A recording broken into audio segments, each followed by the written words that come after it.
Space Band by Tom Fletcher, Part 2. Track 6. Band Battle Practice. It's not very rock and roll in our garage, but once you get used to the smell and the dust and the mouse that lives in the wall, it's actually pretty cool. I found an old Polaroid camera and a bunch of film in a box when we were rearranging our equipment, so I'm using it to take some behind-the-scenes pics of our journey to being rock stars. Mum let us hang the Christmas lights in the garage so it kind of looks like a stage if you squint your eyes. And when my parents aren't keeping an eye on us, spying on us, we like using Dad's Super Beam 900 torch as a spotlight. Bash reckons it can be seen from space. I've told him that's totally ridiculous, but it still doesn't stop Bash lying in the garden after band practice, flashing Morse code at the sky. What are you doing? Sending a message to aliens. If there's intelligent life up there, they might make contact. Not if they're looking for intelligent life down here. Neela was 30 minutes late for band practice tonight. On one hand, that's pretty rock and roll. I mean, no rock star is meant to show up on time. But on the other hand, it meant I had to sit and listen to Bash bang on about the latest issue of his favourite space magazine, We Are Not Alone. Sorry, Bash, but we are totally alone. There's no such thing as aliens, I told him for the bazillionth time.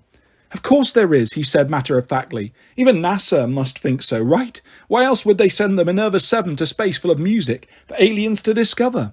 And anyway, how else do you explain crop circles or the sightings of mysterious lights in the sky all around the world? I don't know, could be anything. Farmers having a laugh, pilots getting lost. There's loads of explanations, more believable than little green men in flying saucers whizzing across the sky, I laughed. Listen, if you want to sleep over tonight, you can't talk to me about space all night. I paused. Actually, you can. It'll help me get to sleep. Bash pulled her face at me. Hey, here's Neela. Sorry, guys, called Neela as her bike swung into the garage. Had some algebra to finish and then some Spanish. Remember, I told you that Neela is super smart. Well, the reason she's sometimes late for practice is she's so smart she takes extra lessons after school. I know, extra lessons. How rubbish is that? As if there aren't already enough lessons at school. I can't even imagine trying to learn more. My brain can only just about hold in all the stuff we get taught in the daytime. If my mum and dad made me do extra lessons, I think my brain would overflow and all my intelligence would spill out on the floor. Apparently, the teachers think Neela's already smarter than most grown-ups. The thing is, as incredible as Neela's brain is, I know that most of the time it's full of thoughts about only one thing. I was a little worried about how tonight would go after the incident with the boneheads at Wet Break, but I think we made a major band breakthrough. When the mouse came out to watch us play, Neela managed to dial her stage audience fright down from level 10 to about 7, and Bash managed to play for a whole 20 minutes without looking at his space books and magazines once. And me? Well, I don't know if it was Mr. Lloyd's lesson about music in space, or maybe even Bash banging on about stars and aliens at the start of practice, but I wrote a song about space. It's called The Greatest Band in the Universe. The song popped into my head when I popped to the toilet. I didn't have my book of rock with me, so I grabbed one of Mum's eyeliners from the bathroom cabinet and scribbled the lyrics down on these few sheets of loo roll. The Greatest Band in the Universe by George Rackett. Long, long, very long time ago, or so the legend is told, there was an awesome band who loved to rock and they were only 10 years old. They played real loud, they played real fast, the best no ifs or buts. Who was this band? To hear you cry, the answer, my friend, is us. We're the greatest band in the universe, the best in the galaxy. We're rock stars who rock the stars, nothing stands in our Milky Way. We're the greatest band in the universe, and all our lyrics rhyme. Even gravity can't pull us down, we're light years ahead of our time. Light years ahead of our time, light years ahead of our time. I burst back into the garage and rushed over to Bash and Neela, who at first thought it was a little odd that I came running back from the loo waving a piece of toilet paper over around my head. I did it! I did it! Congratulations, you went to the toilet. I picked up my trusty Cosmo and started singing my idea to them, and they both fell silent. Bash grinned excitedly. That is the best song you have ever written, but to be honest, I thought that as soon as I heard the word universe in the title. It is your best song, Neela agreed. Even better than the one you wrote earlier. We should play this at the Battle of the Bands. Battle of the Bands, Mum said, poking her nosy head into the garage. Yeah, we're entering tomorrow, Bash said. The first prize is front row tickets to see Max Riff and the Comets on Saturday night, I added. Well, the moment those words hit my mum's ears, it was like someone flicked a switch. Did I mention that my mum and dad are huge Max Riff and the Comets fans too? Well, they are, and they even met at one of their concerts. If it wasn't for Max Riff and the Comets, I wouldn't have been born.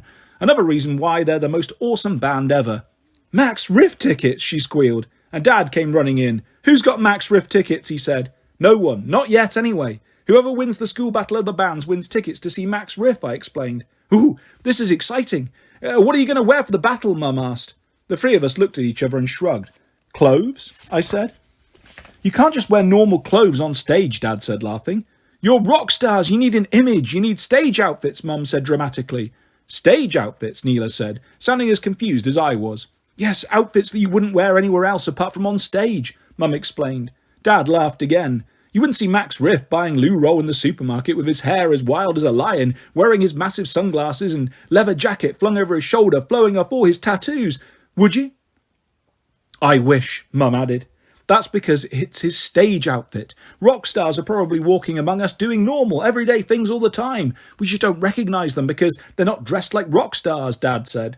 "So, what are we going to wear?" Neela asked. I thought she was starting to look a little bit excited, and I suddenly wondered whether a stage outfit might help her to feel more confident when we performed. If it would help Neela, I was totally up for trying it. "Tattoos," I suggested. "Yes, I've always wanted one," cheered Bash. "Absolutely not," said Dad. "It should be something that lets people know who your band is straight away, just by looking at you, before you've played a note," Mum said. "So, who are you?" Neela and I looked at each other. "I've got it," cried Bash. He grabbed his copy of We Are Not Alone. Flicking through it, he stabbed a finger at a picture. It was an astronaut in a jumpsuit, wearing a helmet, gloves and boots. On the front of the jumpsuit was a name patch, Peak. "Why do you want us to dress like that?" Neela said, clearly not impressed with his lack of style. "We're called the Earthlings, aren't we? So we should dress as astronauts from Earth," Bash explained. "I love it," cheered Mum. "Very clever," Dad said. Bash and Neela looked at me. "You know what? This could work," I said slowly. "We'll have to lose the helmet or I won't be able to sing. And I can't play in gloves," Neela added. "Right," I said, "but the jumpsuit, that's actually pretty cool." Bash was beaming now, with our names on the front. "Ooh, we could even have our Earthlings logo on the back." "Say no more. I'll get my sewing kit." Mum was already running back into the house. She'd always loved making me fancy dress costumes when I was a little kid. I even won the Halloween fancy dress competition 4 years running. Dad dug out some dusty overalls and Mum set to work creating our first ever stage outfits, while we spent the rest of the evening learning how to play the greatest band in the universe until it was time for Neela to head home. And I'm not saying we actually sounded like the greatest band in the universe, but the mouse in the well seemed to enjoy it. I even heard Mum and Dad humming along. Are we ready to rock the socks off Grayville School's Battle of the Bands and win those Max Riff tickets? I don't know, but we're going to find out tomorrow. Track 7. Tomorrow. Mum kicked the morning off triumphantly by making me and Bash good luck pancakes for breakfast. She only ever does that when my friends sleep over, so I bet Bash thinks she makes me pancakes every day. I wish. "Why does Bash get more than me?" I complained, seeing his extra pancake. "He's our guest, darling. Guests always get extra." Mum said, smiling brightly, while Bash happily shoveled the entire extra pancake into his mouth as noisily as he could, letting the sticky syrup run down his chin. "You're so gross," I said. "Boys, no fighting today, it's your big concert," Mum said. "Actually, Mrs. Rackett, fighting is what all the best bands in the world do. This is exactly what we should be doing today. You should probably give me one more pancake just to really wind George up," Bash replied, smiling hopefully. Mum obviously thought he was joking because she just laughed and there was no sign of another pancake. "You two have always been so different," she said, leaning over and ruffling our hair. "Ever since you were tiny. That's what makes you such a good match, you know. The sunshine and the rain don't cancel each other out. Together they make rainbows." Bash looked at me as if to say, "Dude, your mum's embarrassing," and I replied with a look that said, "I know."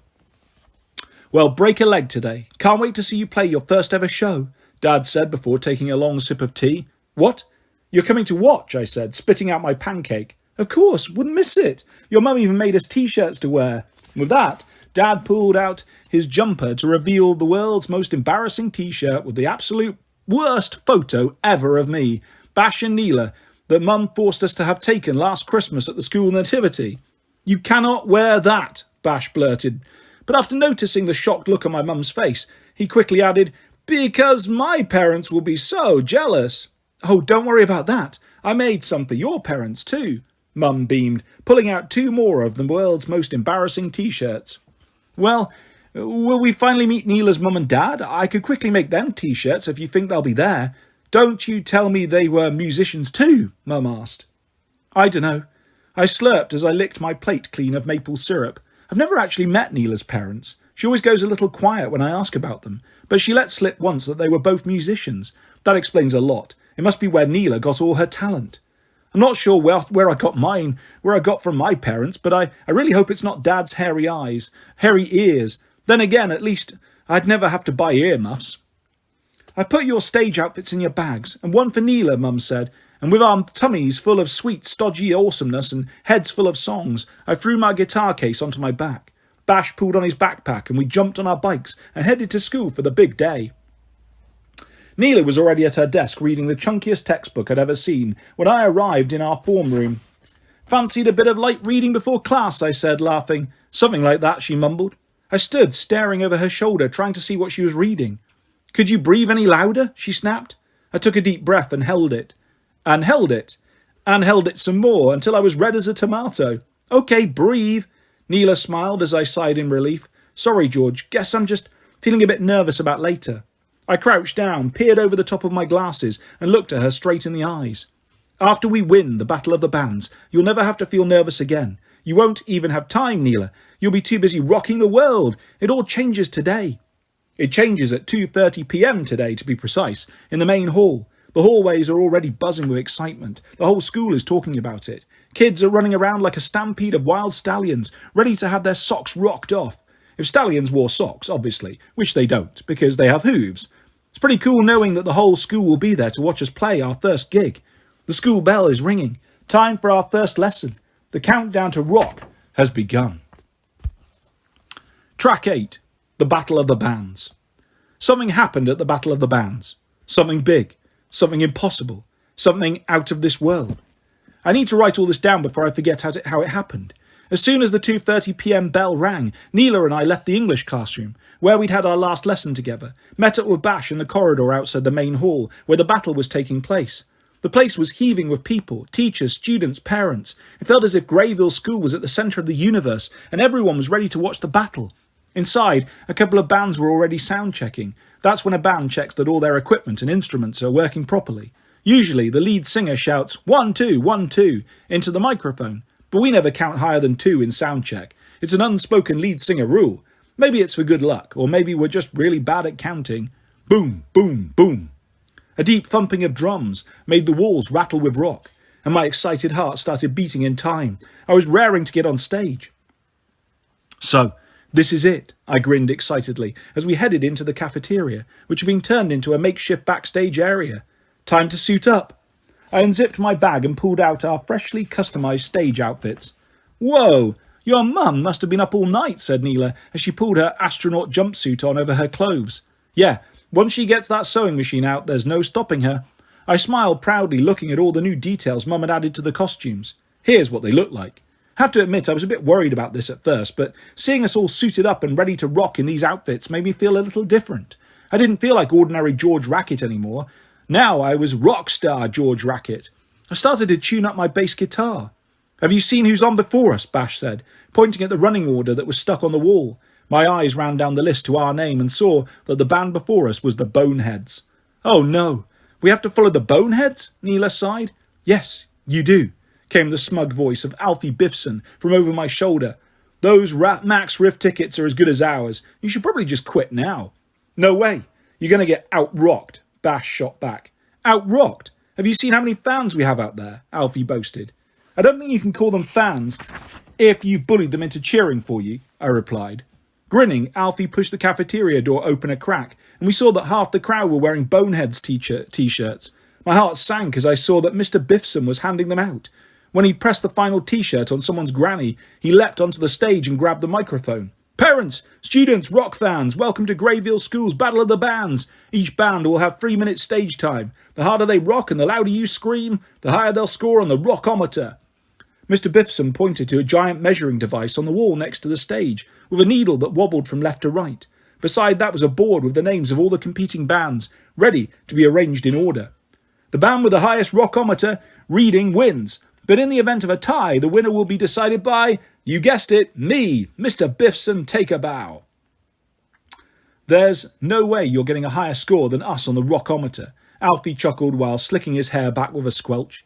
A sudden cheer came from the crowd in the hall. Mr. Biffson announced the first act through the microphone. Please welcome to the stage, DJ Detention, he boomed, and the audience whooped as Davy Thomas from Year 4 ran on stage. The battle had begun. Time backstage seemed to fly as though someone had pressed fast forward on the world. Band names were shooting up and down the leaderboard as the rockometer readings were coming in. Bands were disappearing through the stage door one after another to cheers and whoops from the crowd beyond. I knew that it wouldn't be long until... It gives me great pleasure to present the reigning Battle of the Bands champions, returning to defend their title. Please give it up for the most rocking kids in the whole school, the Boneheads. Mr. Biffson roared, and the crowd went wild as his son strutted out onto the stage, followed by the rest of the band. 1, 2, 3, 4. Alfie screamed, and the Boneheads launched into their song, Feel It in Your Bones.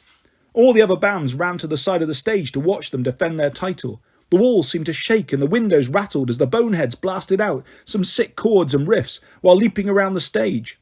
They actually rock, Neela whispered, not able to take her eyes off them. I hated to admit it, but she was right. There was a reason I'd once thought they were the second best band ever. The Boneheads had the whole crowd jumping up and down. Even my mum and dad seemed to have forgotten which band they were meant to be supporting. My heart wasn't thumping excitedly anymore. It was doing that nervous fluttery thing it does on sports day when I'm about to run a race that I know I'm going to lose. The crowd suddenly erupted with applause, snapping me back to the hall, where the Boneheads had just finished playing and Alfie Biffson had leapt into the audience and was crowd surfing over their heads. The dial on the rockometer shot straight past the previous band's scores, kept rising and rising and rising. The crowd were getting louder the higher the dial went. It didn't stop until it hit the maximum rock level. Out of this world. That's the highest score so far. The Boneheads are in the lead, Mr. Biffson announced. Neela, Bash and I looked at one another. The Boneheads' performance was over, which meant only one thing. We were next. We made our way backstage to pick up our instruments, have one final tune-up, when disaster struck. Twang! Oh no, I broke a string. Neela gasped, and sure enough, there was a strand of silver flapping around uselessly from the neck of her guitar. Do you have a spare? I asked. Yes, but it'll take me a few minutes to change it. We don't have a few minutes. Listen, Bash said as the crowd in the hall started chanting. We want more! We want more! We want more! Suddenly the Boneheads burst into the backstage area, high-fiving each other. Then Alfie spotted the broken string. Wouldn't even bother trying to change that if I were you. It won't make you sound any better, Alfie jeered. Mr. Biffson suddenly appeared at the doorway to the hall, clipboard in his hand. Great job, Boneheads. I think you've got it in the bag, he said, grinning at Alfie. Now, Earthlings, it's showtime. What do I do? I can't play with a broken string, Neela panicked. Not to worry, said Mr. Biffson. I've got just the thing. Seconds later, we were walking out into the hall. I led us to the stage and stepped out into the spotlights. They felt as bright and hot on my face as the sun on holiday, which I guess is why rock stars always wear sunglasses. Thankfully, the lights were so bright I could barely see Mum and Dad's embarrassing T-shirts. At least, I couldn't until Mum pressed a button and revealed that she'd sewn the fairy lights from the garage into them too, and they now lit up like 2 Christmas trees. But embarrassing parents were the least of my worries. We had a show to play and there were Max Riff tickets to be won. This was the time to focus, our moment, our one chance to prove that we could be an actual, real rock band. Bash climbed behind the drums, still wearing his trusty backpack loaded with spare drumsticks, just in case he bashed the pair he was holding a little too hard. He adjusted the stool, pulled the hi-hat a little closer, then played a little roll on the snare, getting a feel for the kit. I pulled Cosmo's strap over my head, plugged it into the amp, and all the little awesome sparkly bits in the cosmic green paint did their awesome sparkly thing, sending out little beams of rock light into the crowd like a disco ball, only way cooler. I heard the buzz of electricity from the huge bass speaker that towered over me, the biggest I'd ever played through, and even though I wasn't playing any notes yet, there was a gentle hum of power vibrating from it. Awesome. I opened my book of rock and laid it on the floor with the lyrics to the greatest band in the universe, facing me. Neela, however, was looking far less ready to rock. She plugged in the school guitar and retreated behind her fringe. Psst, Neela, I hissed across the stage. I saw one eye glance at me through her hair. You ready? She shrugged. That would have to be good enough. Bash, ready? I whispered. There was no reply. I turned around and found him gazing out of the hall window, as if he was in a trance. Bash? I saw something in the sky, he said, without blinking, without even taking his eyes away from the window. Okay, great. Can we talk about that after we have played? I said, nodding towards the packed hall in front of us. The crowd was getting fidgety. No, seriously, Bash said, still staring at the sky through the window. Look. Neela and I followed his gaze and saw that there was actually something in the sky. It looked like burning clouds in the shape of 2 letters, an M and a V. I think it's a UFO, whispered Bash excitedly. This is not the time for one of your science fiction stories. Let's play, I said, putting the weird burning sky letters out of my mind as I turned to face the waiting crowd. Hi, I boomed into the mic. My voice echoed around the room, along with the deafening screech of feedback, and the crowd all clapped their hands over their ears. Sorry, I said, backing away from the mic a little. I decided to start again. Hi, we are the Earthlings, and this is the greatest band in the universe. I held for applause. There was none, not even from my mum and dad. There was only one thing to do. Play. 1, 2, 1, 2, 3, 4. Track 9. Beam Me Up. My indestructible fingers pressed the thick E string of my bass guitar and jumped into the air, kicking one leg to the side just like Max Riff did in the music video for the Comet song Leap. I felt as if I was moving in slow motion as I soared over the stage, like a rock legend. I remember thinking to myself, wow, George, you must have really nailed this sick rock jump, dude. I bet it looks awesome, because I kept going up. Now, I'm no scientist, but even wannabe rock stars know how gravity works. What goes up must come down, right? Wrong. I kept going, up and up, higher and higher. Then I thought, this is cool. George, but you better start going down soon or you won't land on the stage in time to sing the first line of the song. But gravity was definitely taking a day off because I still kept going up. I looked over to stage left. Stage left is always on your left when you face the audience, and saw that Neela had leapt into an awesome rock jump too. She was doing the classic splits in the air jump and her hair was fanned out like she'd been electrocuted. Awesome! Surely this was scoring us some serious points on the rockometer. But then I noticed that Bash, who should have been sitting on his drum stool, was floating in the air too, which is an odd place to be for a drummer. It was as if someone had filled his backpack with helium and it was lifting him up over his drum kit. His sticks clenched tight in his fists. He was looking as confused as I was starting to feel. Something weird was happening, but as Max Riff always said, the rock never stops, which I think is his way of saying the show must go on. So I just carried on as though this was all part of the show. Suddenly I saw my mic stand approaching my face and thought, phew, I'm finally landing on the stage. Wrong again. I wasn't going down. My microphone was rising up to meet me in the air above the stage, along with my book of rock, which floated past my face as if we were bobbing around in zero gravity. I stretched my arm out and grabbed it before my songs floated out of reach, and I noticed the spotlight starting to get hotter and brighter, until I could hardly see the crowd at all, just the silhouettes of arms in the air and hands throwing the rock sign, and at the back of the room the faint red and green lights from my parents' embarrassing t-shirts. That's when I noticed something else. The audience weren't moving, and the lights on Mum and Dad's shirts weren't flashing. They were all totally frozen, as if someone had hit pause on reality. What's happening? Neela called out. I don't know. This is weird, I replied, but things were about to go up a notch on the weird scale, as suddenly a ring of bright blue energy sliced through the ceiling and surrounded the three of us like a lasso of lightning. Right above our heads was a circular hole, as if someone had cut a sunroof into the school hall, except we weren't looking at a sunny sky. Instead, it was something vast and dark and as sparkly as my cosmic green bass guitar. What on earth is that? I yelled. I don't think that's on Earth, Bash shouted. There was no time to dwell on his mysterious, dorky observation. The ring of blue energy surrounding us started to buzz and vibrate as if someone was revving a car. And suddenly, zoom! We shot straight up through the black hole in the ceiling, in what I can only describe as a tube of blue light. It was like being sucked up through a giant blue straw. Ah! Neela screamed, or maybe it was me screaming, as we looked down and saw the frozen school disappearing beneath our feet. Then I could see the whole town, all the little rooftops of the houses, the supermarket, Fred's, home of the best battered sausage and chips ever, and its rival right next door, Ed's. Then, in a matter of seconds, we could see the whole country, London, Birmingham, Manchester? I knew I should have paid more attention in geography. Suddenly I realised I could see far more than towns and cities. I could see whole countries and oceans, and then the curvature of the whole planet.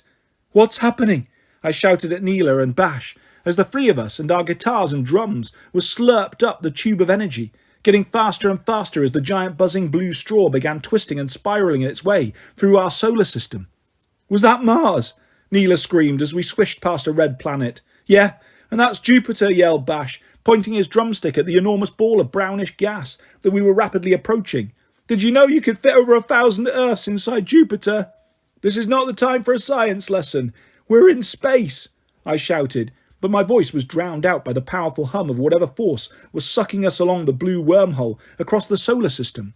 We zoomed past Jupiter in a split second, then did a lap around the rings of Saturn, went under Uranus, over Neptune, and "What's that?" I called to Bash, spotting what looked like a cloud up ahead. "I thought this wasn't the time for a science lesson," he shouted back smugly. "Bash, what is it?" Neela snapped. All right, it's the Kuiper belt." "A belt? What for? In case the sun's trousers fall down?" "It's a giant asteroid belt in the edge of our solar system," Bash yelled. Just when I thought we couldn't get any faster, the tube around us started fizzing and sparking and making a noise as if it was charging up, and then zap! We were gone in a flash, slicing through the Kuiper belt at the speed of light, our tube of energy or electricity or whatever it was that was shielding us, obliterating any asteroids in our path. Fizz, bam, blast! We left our solar system behind and rocketed out into deep space.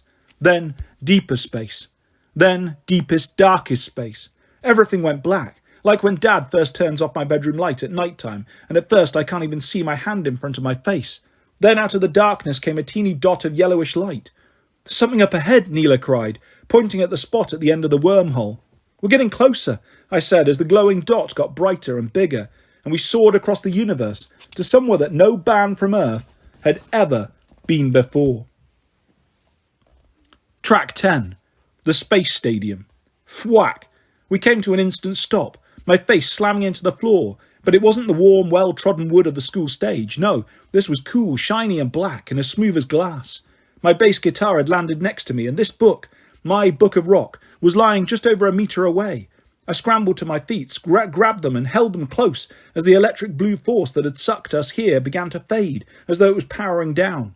Bash sat up as one of his cymbals spun around like a spinning penny before crashing to a stop. "That was awesome," he cheered. "Where's Neela?" I asked.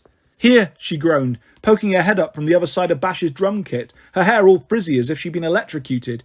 "What just happened?" I asked. 3 words. "Classic alien abduction," Bash said, dusting himself off.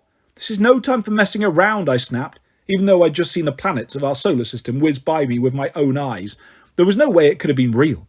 Bash fell silent, and I instantly felt bad. "Sorry, Bash," I said. "Okay, let's think. All right, so we got beamed up. Now what?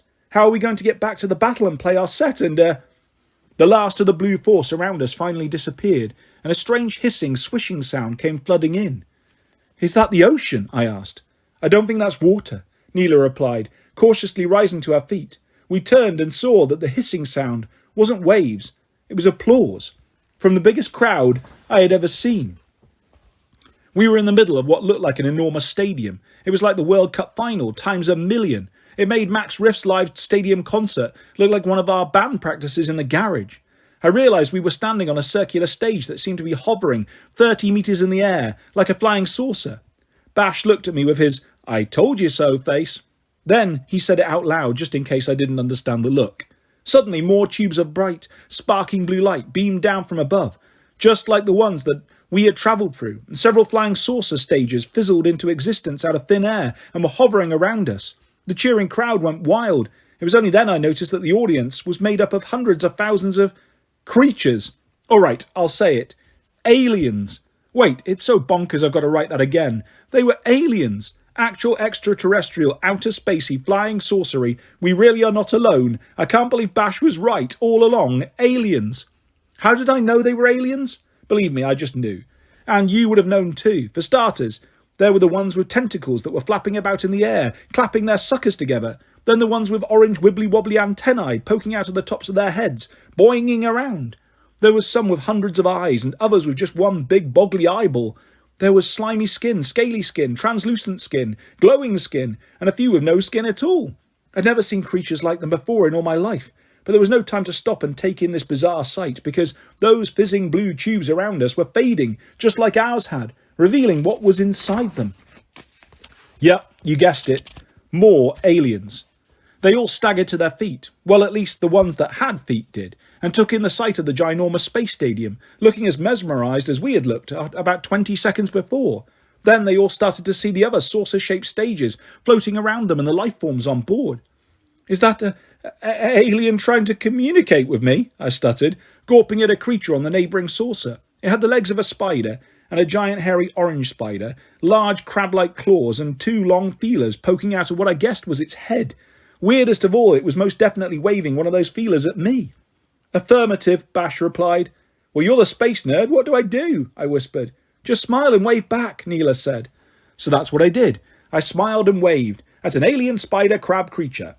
It jumped excitedly, clicking and clacking its spidery legs on the hard floor of its saucer, making a strange noise with its mouth. At least I think it was a mouth. "What's it saying?" I asked Bash. Bash shrugged. "How am I supposed to know?" But somehow all the other aliens were now chatting to each other in what must have been dozens of strange new languages. There were robotic beeps and blarts, deep rumbling growls, high-pitched melodies, clicks and clacks. It was total chaos, but there was something weirdly awesome about the mishmash of sounds. "Look, I think our spider crab friend is pointing at something," I said, noticing that our neighbour was frantically waving an orange claw at the floor of our disc. "What are these things?" Neela said, scooping up something flat and rectangular from near his feet. "Those look like backstage passes," I exclaimed, taking one and examining the pass. It was black with holographic foil writing, like those shiny football cards some of the other kids at school collect. There were just 2 letters on the front, with the 3 of us recognising immediately. MV. "The letters in the sky," we whispered together. I looked around and saw that all the other aliens had already put their passes on. "I guess we're meant to wear them," Neela said, slipping hers over her head. Just as she did so, her mouth fell open in disbelief. "No way," she gasped. "You've got to hear this. Put your pass on." I quickly put the shiny pass over my head, and the moment it fell around my neck, all the strange alien voices surrounding us changed. They weren't speaking strange alien languages anymore. They were speaking English. I could understand them perfectly. "No way," Bash gawped. "Translation passes. I've read about this technology in We Are Not Alone, issue 376. These are so cool." "So this means I can understand anything anyone says?" I asked.